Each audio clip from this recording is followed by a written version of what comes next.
So with the new House Party remake, reboot, whatever you want to call it, heading to theaters in 2 weeks from now, I decided to watch the House Party series for the first time because I had never seen any of them, starting with that original classic that came out in 1990.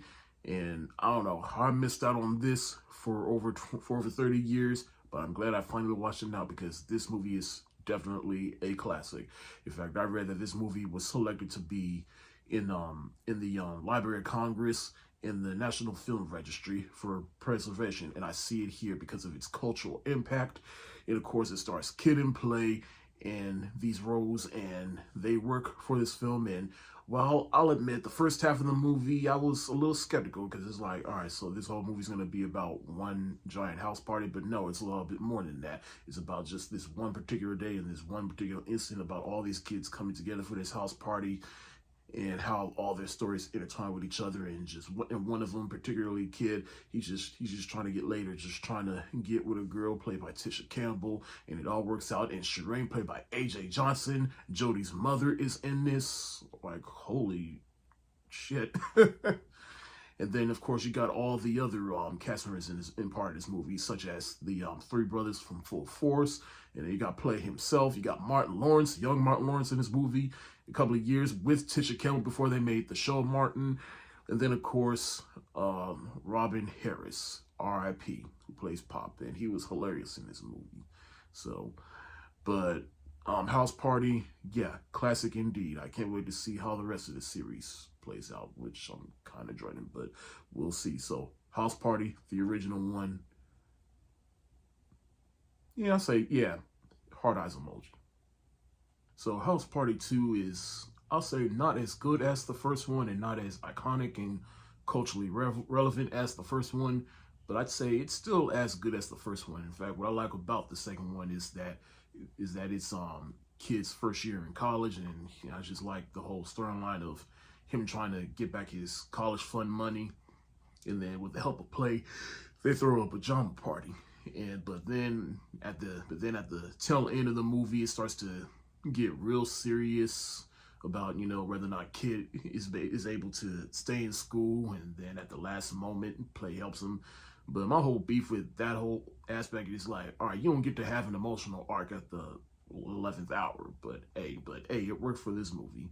So again, House Party 2, not as good as the first one, but I still say just as enjoyable. And all the usual suspects return in this movie, like Kid and Play, Tisha Campbell, Full Force.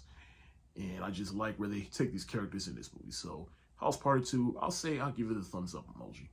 And now on to House Party 3, where Kid, he is graduated from college and is about to get married, but not to Sydney, Tisha Campbell's character. No, this is a completely different girl.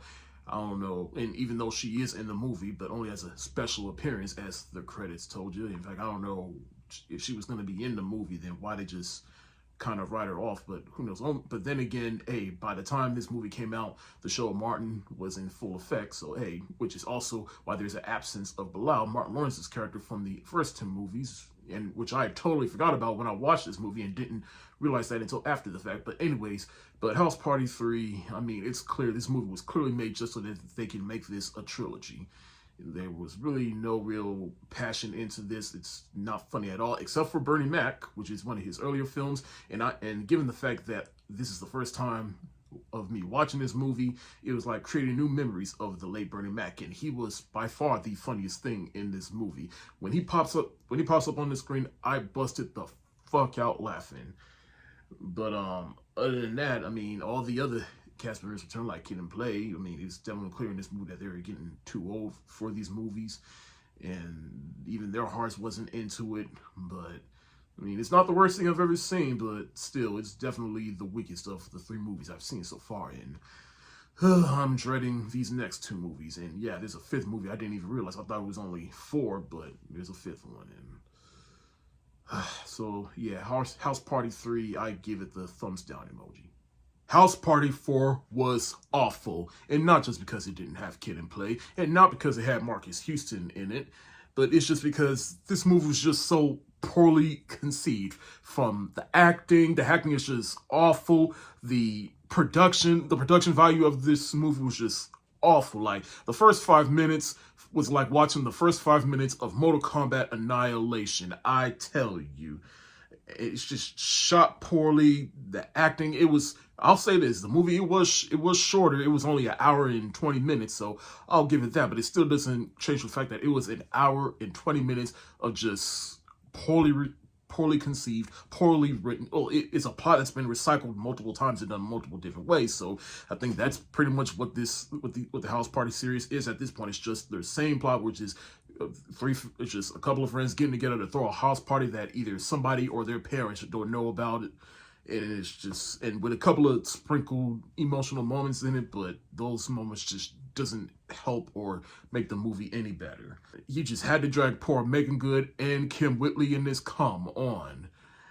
And just compared to the others, I'll say this, like of course the first movie's classic, the second and third one, they were not good, but at least they still have their dignity intact. This movie just did not have its dignity intact anywhere. So House Party 4, down to the last minute or minute, whatever you want to call it, this movie gets the cursing emoji because it is a masterpiece of shit. To be honest, I didn't even know this movie came out 10 years ago. This movie was released in House Party Tonight's Tonight. It was released in 2013, which I guess not only flew under my radar, but flew a lot of people's radar. This went straight to DVD, just like the fourth film. And I'll say this, in one way that it's slightly better than the first movie is that the production value is better in this. Like, this movie actually feels like a real movie, but you still can't polish a turd, you know? And hey, I'll even say one thing I'll give House Party 4 over this movie is that at least House Party 4 was shorter. This movie just overstayed its welcome. You just had to drag poor Gary Anthony Williams in this. Yes, Uncle Ruckus himself is in this movie. And just, the acting is, I don't know. Yeah. Oh, and you just had to drag poor the brother from Everybody Hates Chris in this. And I think it's just one of those things where, like, hey, if a House Party movie was made in 2013, what would it look like? And from what I remember from 2013 and my own personal experiences with 2013, I guess this is exactly what a House Party movie in 2013 would look like. And it has some dubstep in it, which, hey, I like dubstep when done right. I ain't nothing against dubstep, but not in a House Party movie. But again, I had to ask myself, if this movie was made in 2013, then that would be some of the music. But even still, that still doesn't justify it. And just, yeah. I'm going to give House Party 5 just a slightly higher grade than my rating for House Party 4, which is the anger face emoji. I mean, yeah, I know that's these last two movies, House Party 4, House Party 5, no matter where you place them, they are still the bad bunch.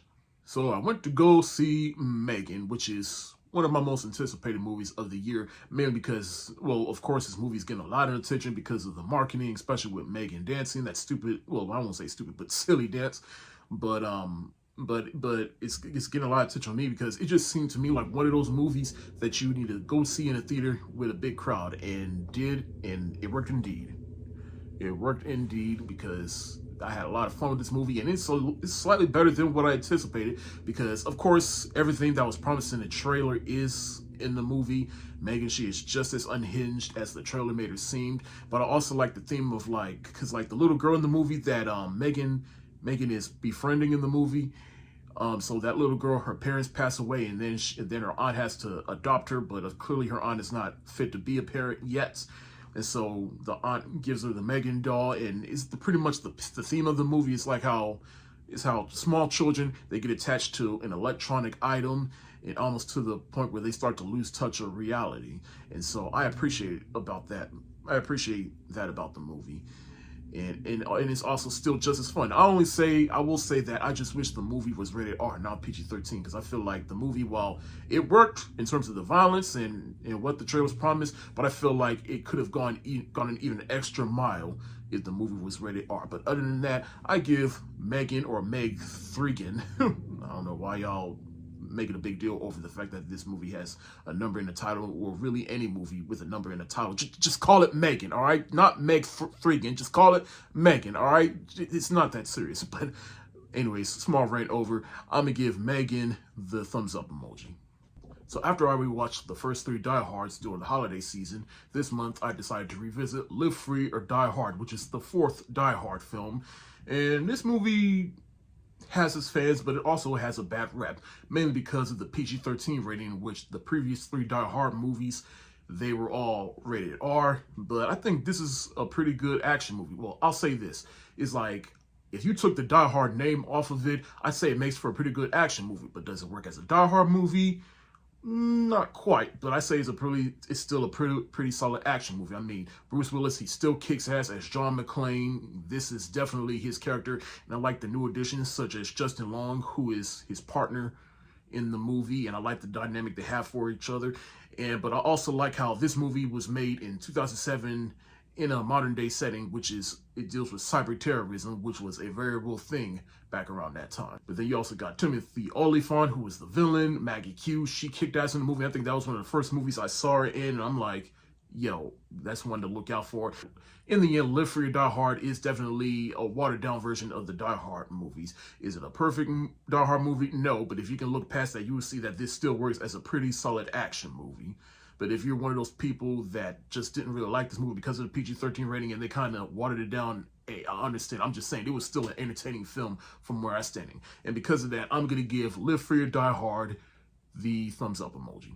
With Transformers Rise of Beasts hitting theaters this June, I thought now is a good time to start revisiting every theatrically released Transformers movie leading up to that. So once a month, I'm going to revisit a Transformers movie. But in the case of January, I review 2 movies just to, get a little jump on revisiting this series. So this month, I started revisiting the Transformers movie, starting with the animated 80s movie, Transformers the movie. Now, I don't have a nostalgic attachment to this movie like many other Transformers fans do. In fact, really, my first introduction to Transformers was Beast Wars, so I did not know about them turning into vehicles, so I don't have that big of an attachment to this, but this is probably my second time watching the Transformers animated movie because I remember a couple of years ago, they finally released it on Blu-ray, so I bought it so I can watch it, and even back then, I felt like, there's not really much I can say about this movie. It's pretty straightforward. It's an extension of the cartoon. Optimus dies so that they can introduce some new Transformers, so that they can sell more Transformers toys, and it's pretty straightforward. It was made for kids. The animation does look good, especially for 80s standards, but overall, so for that, I'm going to give Transformers the movie the thumbs up emoji. And now on to the live-action Transformers movies, starting with the first Michael Bay movie, Transformers, which came out in 2007. Now, the Michael Bay movies, they have a bad rep, and rightfully so. Some are good, some are worse than others, but for that first movie, and especially now since I revisited that movie, like, I have now a sense of nostalgia and admiration for that first movie, because one, it's like Fast and Furious. It's the first movie where after that first movie, they just went completely off the rails. But this first movie was like, all right, it felt inspired.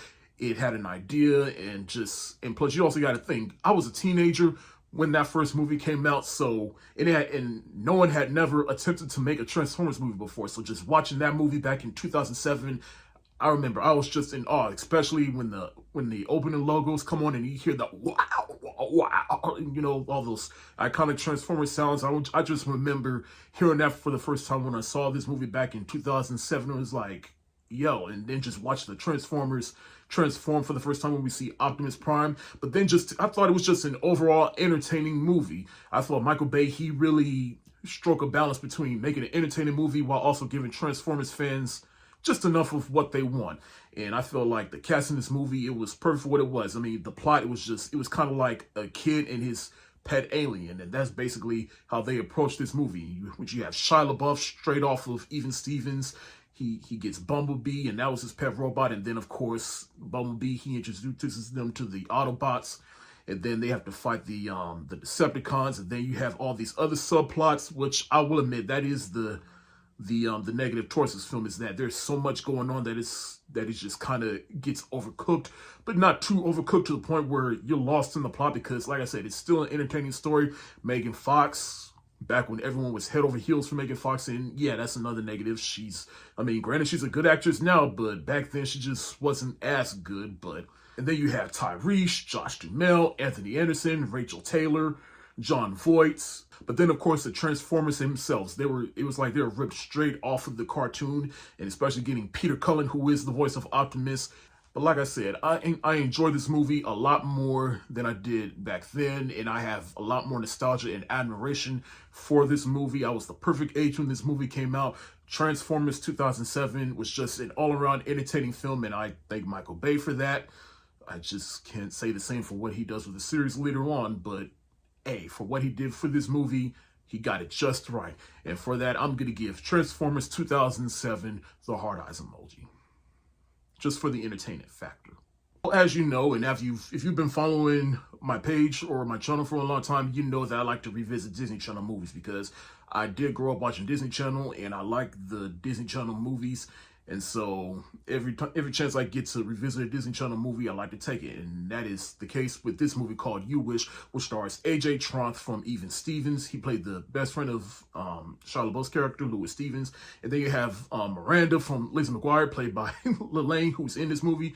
You have Spencer Breslin, who's in this movie. But anyways, the plot of this movie is where you have two brothers, but the older brother, he's really annoyed with the younger brother. And so he gets this magical coin where he just wishes his brother never existed, or just he didn't have a brother. And so he wakes up the next morning and boom, he has no brother. And he's the popular guy at school. But then turns out as the movie goes on, everything is not all he thought it would be. The rest of the movie is all about him trying to find the coin so that he could wish everything back to normal. Like I say, this is a Disney Channel movie. You can't really expect much from it, but for what it is, I'd say it was a pretty solid movie that has some pretty good messages. One, be careful what you wish for, and two, be kind to your younger siblings. They just want to be with you, and in some cases, they just want to be like you, but they just don't know how to yet. And I thought those were some good messages to give to people who watch Disney Channel for the younger viewers. I'm going to give You Wish the thumbs up emoji. Happy 20th anniversary. And for another 20th anniversary pick is Biker Boys, which was a favorite of mine back when I was younger. And now, watching it with adult eyes, I like it even more. And I don't understand what critics didn't like about the movie back in the day. I mean, obviously, it's not a perfect movie. This film does have some problems. Like, the acting was a little bit melodramatic and a little bit hokey at parts. And the plot twist of the movie, I'll get into that in a sec. But the plot twists, I feel like it kind of both make and break the movie.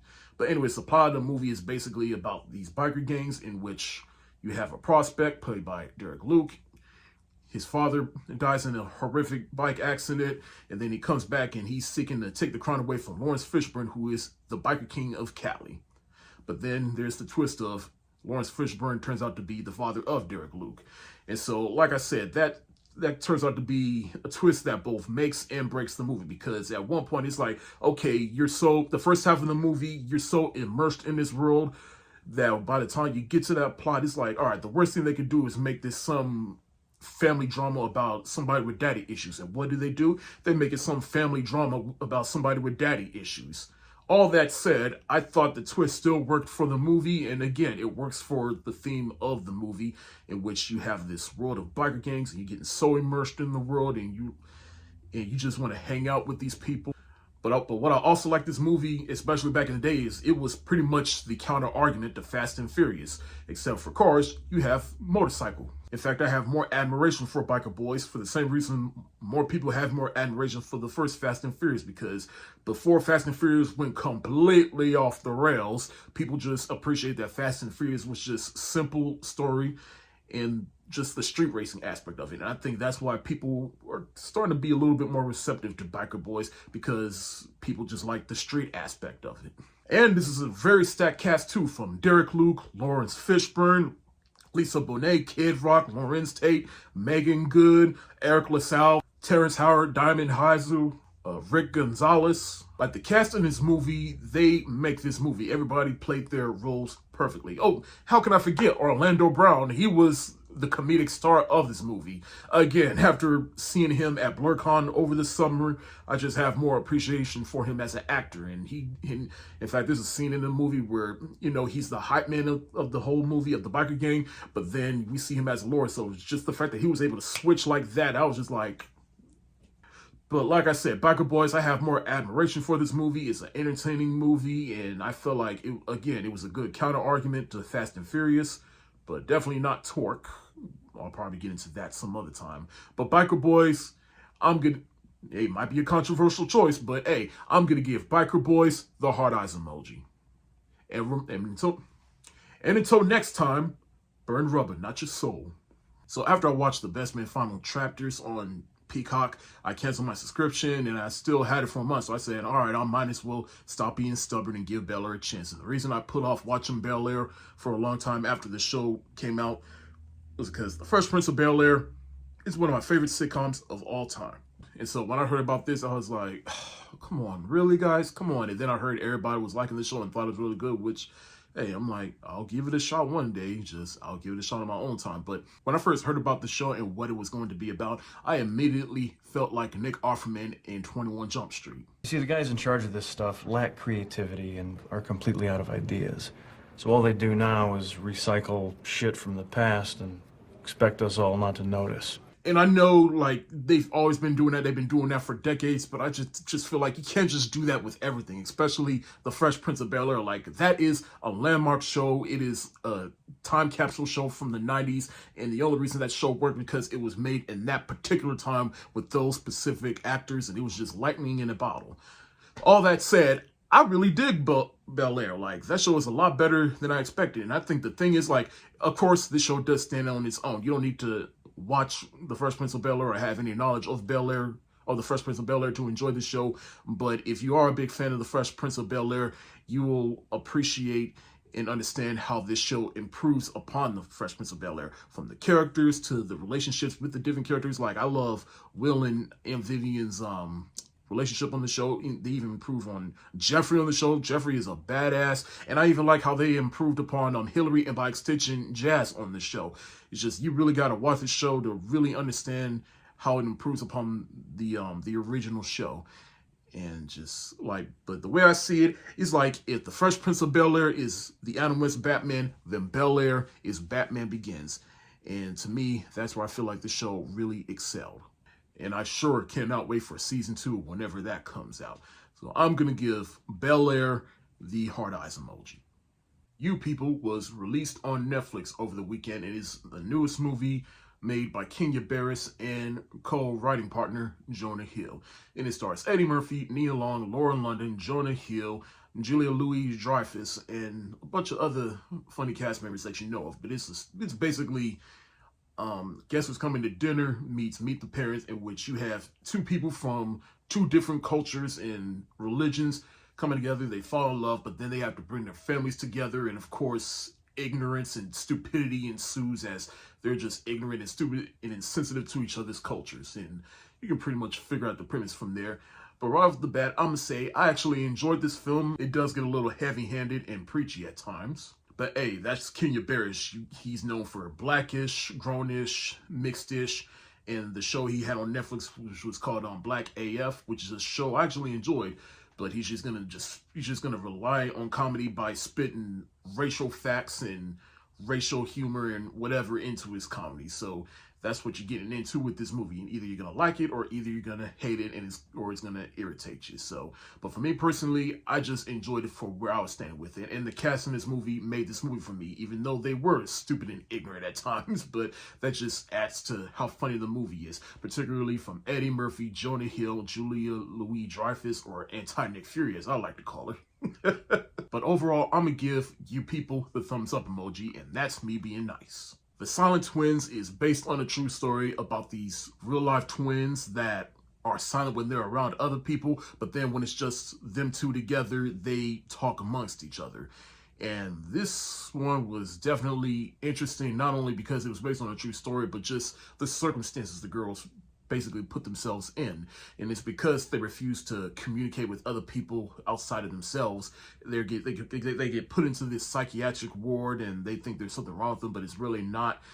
And then one of them, well, spoiler alert, but it is based on a true story, but one of them ends up dying in the end because one of the doctors misdiagnosed one of them, and just the overall conditions that the twins are in. But it's also seeing the world that the twins have with each other and the dynamic with each other. And Letitia Wright and the actress that also plays her twin sister, they have great chemistry together, and they work in this movie. And just the movie overall, I also love the vibe of this movie. It had me looking up the actual story, and it's just shocking. I'm gonna give The Silent Twins the hard eyes emoji.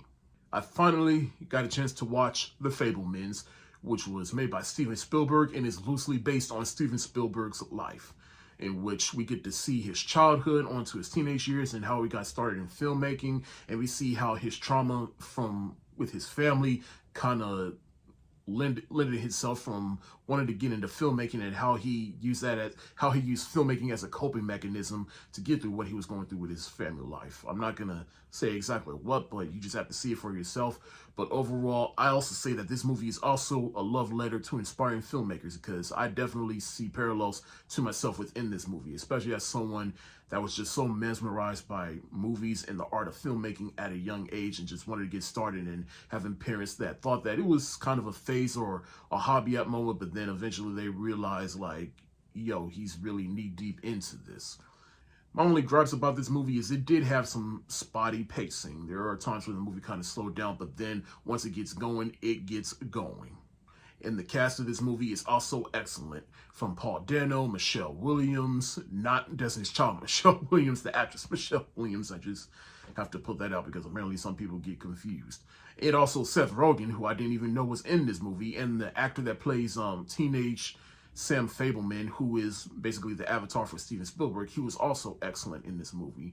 If this movie gets a lot of Oscar buzz, I am definitely down for that. And in fact, the Oscar nominations will be out by the time I post this video, so it probably will get some Oscar buzz. But overall, The Fabelmans, I'm going to give the hard eyes emoji. An animated movie that I didn't get a chance to watch, but it hit Disney Plus back in December, and now I finally watched it, and this movie had a lot of controversy, mainly because for having a character that is openly gay, and then a disabled three-legged dog, and just having it just got a whole bunch of hate for having a bunch of woke stuff in it that people just turned away from. But other than that, it also didn't have the best marketing, so that's why the movie kind of flopped at the box office.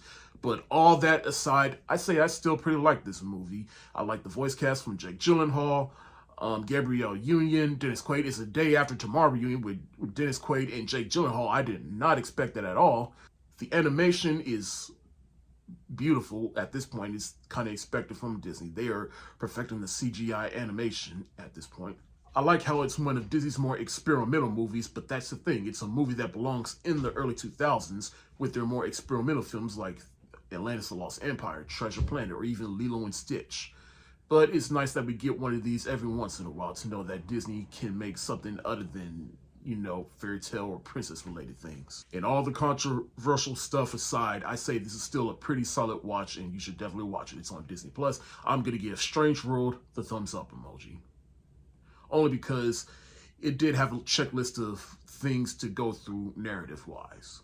Shotgun Wedding was released over the weekend on Amazon Prime. It stars Jennifer Lopez, Josh Duhamel, Cheech Marin, Jennifer Coolidge, Lenny Kravitz, and a whole bunch of other cast of characters in this movie that also make this movie. But basically, it's the story of just the world's most dangerous premarital counseling I've ever seen in any movie, in which these pirates come to this island where they're having this wedding. They hold all the people in the wedding attendants hostage, and now Jennifer Lopez and Josh Duhamel, they have to figure out how to stop the pirates and figure out why they're pretty much invading this wedding. But I just love the cast in this movie, and they make this movie funny. And I like Jennifer Lopez in this type of role because not only does she shines as a comedic actress in this movie, but she also shines with the action.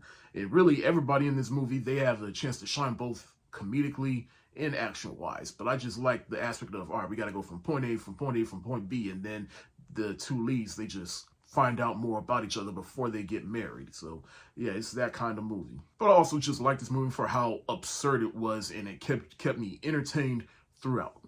Now, I will say I do bring this movie down a peg because let's just say there is some through the third act in the movie, it does something that was like I predicted way at the beginning of the movie, and I will tell you that, but I'm not just gonna tell you yet because, you know, it's kind of a spoiler. But for right now, I'm gonna say I get Shotgun Wedding the thumbs up emoji. All right, you ready? All right, here's my biggest criticism towards this movie, and it's a bit spoiler. So 3, 2, 1. But basically, Lenny Kravitz, he plays an ex of Jennifer Lopez's character, and he gets invited to the wedding via Cheech Marin. And right off the bat, I wonder, like, he's the one that basically messes everything up. And then by the third act of the movie, he is the one that set everything up for this wedding to go wrong and for all the pirates to come to the island and hold everybody hostage. Because one, you ain't just go hire Lenny Kravitz for any type of role or any small role like this. And two, I kind of the way they invited him to the wedding and why he was invited to the wedding, I already kind of thought like, I'm gonna be open and say it might be someone else, but he was the one. So yeah. She Said is obviously based on a true story about the two journalists that interviewed women that have been sexually abused by Harvey Weinstein. And we all know who Harvey Weinstein, and we all know the story around that. But what I like about this movie is while it does touch on that whole situation, it more so focuses on the the investigative journalistic side of things. You see how they just find different women that's willing to come out and speak out against Harvey Weinstein, and the threats that the two women get, and just the repercussions and circumstances these women are put in to not only get the truth out there, but the victims as well. I just love the whole vibe of this movie. Just the whole journalistic vibe of the movie is just what worked for me in this movie. To me, along with The Woman King and Till, this is also one of the most important movies of 2022 to me. Because while yes, I'd say the whole women's movement is a little tainted at the moment, especially after Amber Heard, and people are starting to see the fallacies of the women's movement. But it's also important to remember that women, well, men as well, but women, they also go through things that is just unforgivable. And that is important. It's important for people to be reminded of that. And I think this movie did that perfectly. I'm going to give She Said the hard eyes emoji. I may not be the hugest Kid Cudi fan, but I do get a kick out of listening to his music every now and then. And when he made this movie called Intergalactic, which I didn't even know about until like months later, I wanted to check it out because the animation looked beautiful, and beautiful it does. But other than that, it also had a pretty simple, but just introspective and trippy story that complemented the animation in this movie. And of course, the voice cast from Kid Cudi himself, Laura Harrier, Vanessa Williams, I think that's her name, Jessica Williams, I'm so sorry, yes, Jessica Williams, Timothy Chalamet, which is a surprise to me. I didn't think he'd do anything like this. But Macaulay Culkin, again, I didn't think he'd do anything like this, but given his character in the movie, it makes sense. Ty Dolla $ign, Jaden Smith, but overall, I just love the whole vibe of this movie, and I like how trippy it is. I just wish that it was considered a film, because I really thought that this was a whole animated movie, but it's not. Technically, it's a TV special, but in my eyes, it is a movie, but I have to go by the rules, and it's definitely a TV, because otherwise this movie would have dethroned Turning Red as my favorite animated movie of the year. But overall, I'm going to give Intergalactic the hard eyes emoji. So continuing on with movies from 2022 that I'm trying to catch up on, like Devotion, which is a movie that came out in November. It just kind of came and went. But after watching, I'd say it's a pretty solid movie. In fact, I watched this movie just despite Top Gun Maverick, which was like the #1 movie of last year. And this has one of the stars from that movie, Glenn Powell, but it also has Jonathan Majors, who I think is good in the role. And it's a pretty inspirational movie, and it does have one of those endings that will just, it's definitely a gut punch. So my only gripes about this movie is it does have some spotty pacing, but overall, I say it's still a pretty inspirational movie. I highly recommend you watch it. I'm going to give Devotion the thumbs up emoji. Catching up on some 2020 movies, I finally got a chance to watch Breaking, which stars John Boyega, and he plays his father he's a veteran that has some mental issues, and he's on the breaking point, and he's just trying to get some money. And so he basically holds his bank hostage, and then the police are on him, and that's basically the premise of the movie. But John Boyega's performance in this movie basically makes this movie, you're just with him and you just want him to get out of this situation, but you also feel sorry for him, and you're just like, come on, dude, just stop. And then there's other cast members within this film, like Nicole Burhihi. I think that's how you pronounce her name, I'm sorry. Connie Britton's in this film. She's basically the negotiator trying to negotiate with John Boyega's character. And this movie is apparently based on a true story, which I also didn't know, which makes this movie even more riveting. My only criticism about this movie is that it is a bit of a slow burn. But after a while, it's like you do get into the movie and you just want to see how this movie plays out in the end. And so for that, I'm going to give Breaking the thumbs up emoji. We are about a month away from Creed 3, so I took the time to now start marathoning all the Rocky movies and Creed movies leading up to Creed 3, starting with the original classic Rocky, which stars Sylvester Stallone, Talia Shire, Burt Young, Carl Weathers, and Burgess Meredith. And we all know the story. You know the plot. You know Rocky Balboa. He's a young, scrappy boxer that gets a 1 in a million chance against Apollo Creed, and then he tries to go the distance while also falling in love with Talia Shire's Adrian. Now, I will say, I didn't watch this whole series up until, I think my senior year in college, which was 2014. So that's when I watched all these movies for the first time. And then, of course, I watched them again leading up to the first Creed. And I just appreciate these movies more and more as time goes by and the more they marinate on me. And especially that first movie. Because when I watched the first movie for the first time years ago, I was like, no, it's fine, but I didn't quite get it. Now, obviously, the other movies made me appreciate this movie a little bit more, but watching even more now with adult eyes, I appreciate this movie more. But there are Rocky movies that I gravitate to more than this. Now, granted, I'll still have a spot in my heart for this film, especially for the performances from Sylvester Stallone, Talia Shire. This was basically Sylvester Stallone's movie, and all the things that went into the production of this movie. This movie was basically it was basically an underdog story of how this movie was made as well. And plus, there's a reason this movie also stands the test of time, especially from the performances, the music, the production, and just the message of how it inspired people. So, Rocky, you, of course, get the hands up emoji because it is a masterpiece. There's two types of people in the world. Those who prefer Rocky over Rocky 2 and those that prefer Rocky 2 over Rocky 1. Me, I am the latter because, yes, I do love that first Rocky movie, but I prefer Rocky 2 over Rocky 1 because I feel like if you watch both those movies together, it makes both of those movies even more better. Especially because with this movie, Rocky, it takes place after the events of the first film. And so Rocky, he's getting respect and he's getting a little bit of money, but then he gets married to Adrian. She's pregnant and they're running out of money. And so he gets a second shot of going up against Apollo Creed and he actually wins. And to me, this movie works is because, not only does Rocky win, but everything leading up to that, it makes his win even more worth it. I like seeing our heroes struggle because then it makes their eventual victory worth it in the end. And then, of course, all the usual suspects in this movie return from Sylvester Stallone, Talia Shire, Burt Young, Carl Weathers, Burgess Meredith. I'm also going to give Rocky 2 the hands up emoji because to me, it is definitely a masterpiece. While I think Rocky is, at least for right now, the best movie in the franchise, Rocky 3 is my favorite within the franchise. I think this movie is a secret masterpiece because I just love how this movie is okay, after the events of the second film, Rocky, he's getting even more respect. He's getting deals. He's rich. But as Mickey said in the movie, he became civilized and he's lost that eye of the tiger, as Carl Weathers, Apollo Creed said in the movie. And so now he has to get that eye of the tiger back and to go up against Mr. T, who is my favorite of the Rocky adversaries. To me, Mr. T added some personality, and I just love everything he said in this movie. Everything he said in this movie was just pure gold.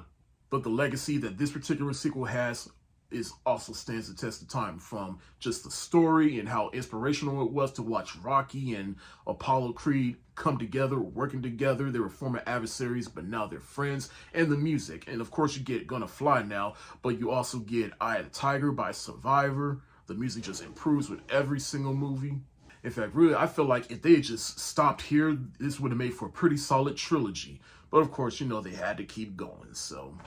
But overall, I'm going to give Rocky 3 an unapologetic hands up emoji because it is a masterpiece. So Rocky 4 takes place after the events of Rocky 3, in which now we have Ivan Drago from Russia. And the Russian and the Soviets, they come in challenging America and putting their best boxers against each other. And so Apollo Creed, he wants wind of this, but then, of course, that didn't turn out good for him. So now Rocky avenges Apollo. And so now it's basically Rocky ending the Cold War, as most people like to say, which I don't agree with, but hey. I'll be honest, I never understood the hype behind Rocky 4. I don't understand why people consider this their favorite within the franchise, but that doesn't mean I don't like this movie. I do like this movie, and I do appreciate it in some aspects, like the music, for example. It's a lot better, but what I also don't appreciate about this movie is that it's just nothing but a bunch of montages Like, I know we only got 3 of them, but they take up a good chunk of the movie. And I just don't really like how bare bones the story is. But overall, I still get a kick out of watching this movie. And I do like the legacy that this particular entry within the franchise has, especially since it spawned off the plot for Creed 2. I thought Dolph Lundgren as Ivan Drago, he was menacing and a great adversary for Rocky Balboa. I'm going to give Rocky 4 the thumbs up emoji.